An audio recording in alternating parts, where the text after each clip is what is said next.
You know what's wild? When we talk about intimate partner violence, most of us immediately picture the loud, obvious stuff. Getting hit, yelled at, or straight up emotional beatdowns. But here's the thing. There's this quieter, sneakier form of abuse that slides right under the radar because it doesn't always come with gaslighting, drama, public shade, or physical marks. Let me break it down. Coercive control is this calculated, non-stop psychological and emotional abuse that's all about total domination, manipulation, and straight-up oppression. And yeah, women aged 18 to 29 are at the highest risk.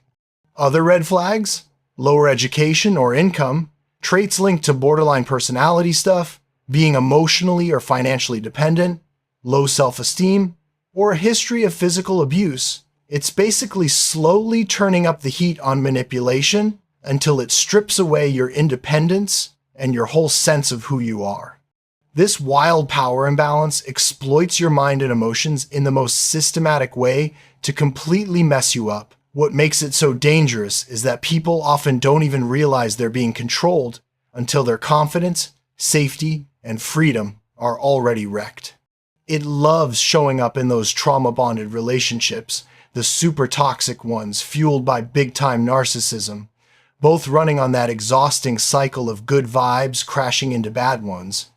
Emotionally, mentally, psychologically, it can hit harder than the obvious kinds because the damage isn't visible right away. No bruises, no screaming matches, just this slow erosion that leaves you questioning if it's even abuse at all. Here are 4 common patterns that show up. The first, locking down your independence. At the start of a relationship, wanting to be together 24/7 can feel like intense, invested energy. And that's fine in healthy ones. But with coercive control, not so much. Your freedom gets chipped away bit by bit. Things like stopping you from working or getting you fired, cutting off your transportation, telling friends you're not around when they call, shading your crew, clowning on your hobbies, or demanding receipts to prove where you've been. The craziest part? It often hides behind helping you, like classic white knight syndrome. They'll swoop in as the hero saying you don't need a job because they'll cover everything. Real motive. Keep you dependent financially, emotionally, mentally, and tank your autonomy. The second, tech stalking you.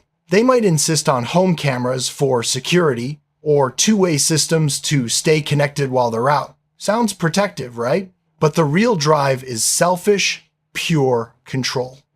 Same vibe with locking down your phone or laptop, hacking in remotely to fix things, demanding passwords for safety, or putting a GPS tracker on your car. These moves get wrapped up as keeping the family safe, but underneath coercive control, it's straight surveillance on steroids. The third, turning intimacy and sex into a power play.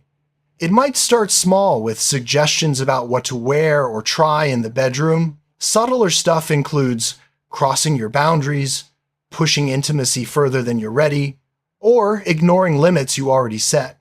When closeness becomes a weapon, it's disguised as spicing things up or trying something new. The manipulation comes with begging, big compliments, promises, flattery. What seems like a one-time thing can become routine, with new demands that keep violating your personal space and boundaries. The fourth, micromanaging your health and body. Most of these tactics don't look like emergencies at first, which makes them so hard to spot. But some go far enough to become real health threats that need medical help fast. Think dictating what you eat, when you sleep, what you wear, banning certain outfits, or forcing rigid sleep schedules. They'll drop random praise when you comply, like, "You look fire now," or "Great job on the weight loss," which makes you doubt yourself and feel guilty for even thinking it's abuse. At the extreme, tracking every bite, obsessive calorie counting, forcing dangerous workout routines, or blocking you from doctors when you're sick or in crisis. Let's be real. Coercive control is low-key lethal because it's so easy to miss. Instead of constant shade, you might get hype, props, or full-on love bombing when you go along with it. Leaving feels impossible once your self-worth is destroyed. But hitting up a therapist who actually gets abusive dynamics and relationship trauma, that can be the absolute game changer to start breaking the cycle. Remember, it might not scream abuse with bruises or yelling, but it's still real and it still hurts deep. It slowly steals your freedom, your confidence, your whole sense of self, until you barely recognize what's happening. If any of this sounds familiar, trust your gut.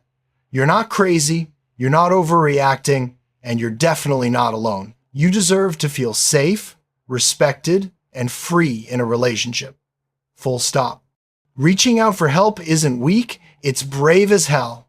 Talk to someone you trust, call a hotline, or find a therapist who understands this. You've got the strength to break free. Take that first step. You're worth it.